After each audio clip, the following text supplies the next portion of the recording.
Picture this: a sun-dappled lawn in the heart of Dorset, the quintessential English countryside. The familiar, gentle hum of the Antiques Roadshow is in the air, a palpable buzz of excitement, whispered stories, and the quiet hope of discovering that a long-forgotten heirloom is, in fact, a priceless treasure. It's a scene we've all come to love, a comforting Sunday evening ritual. But on this particular day, something truly extraordinary was about to unfold, a moment of serendipity so perfect, so utterly unbelievable, that it left host Fiona Bruce exclaiming, "This never happens." The stage was set for one of the show's most beloved segments: Basic, Better, Best. It's a simple yet utterly captivating game.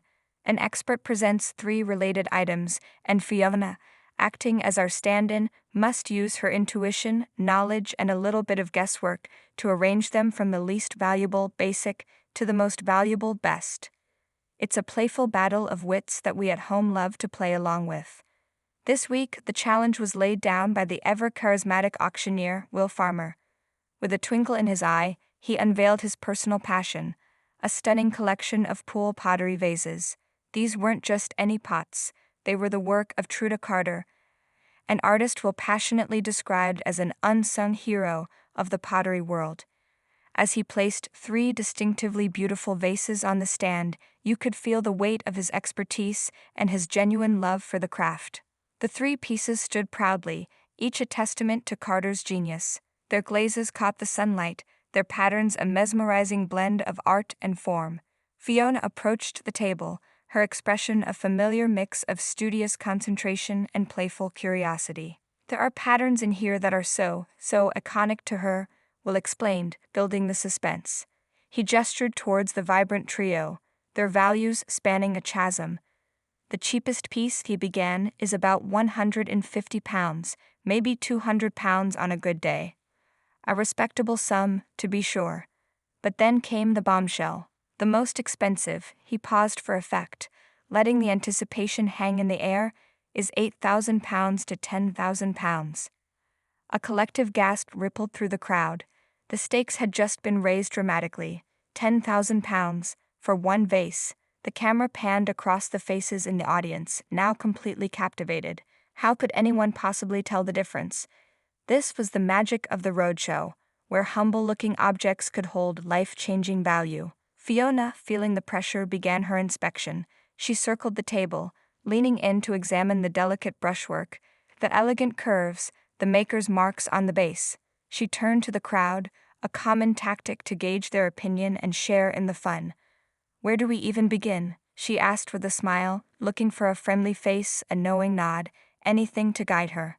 And that's when it happened, the moment the scriptwriters of a heartwarming film couldn't have written better. Scanning the sea of faces, Fiona's eyes landed on one woman. Seeking a bit of audience participation, she asked for her opinion.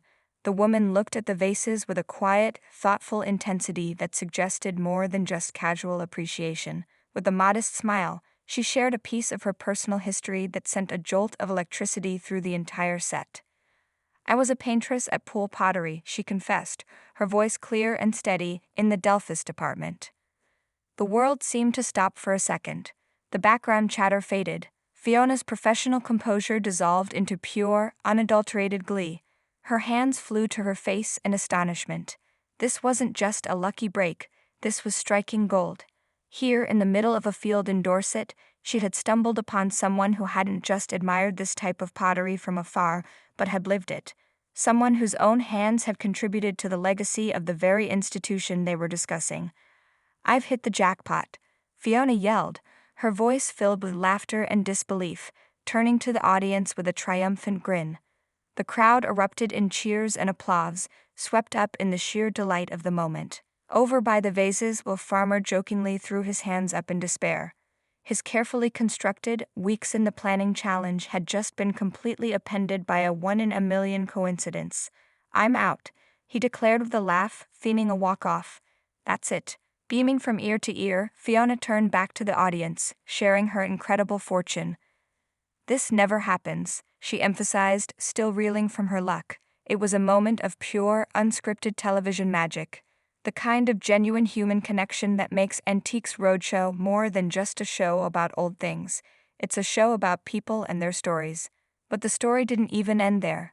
As if her connection wasn't incredible enough, the woman shared another layer of her heritage. Her great-grandfather had been a buyer and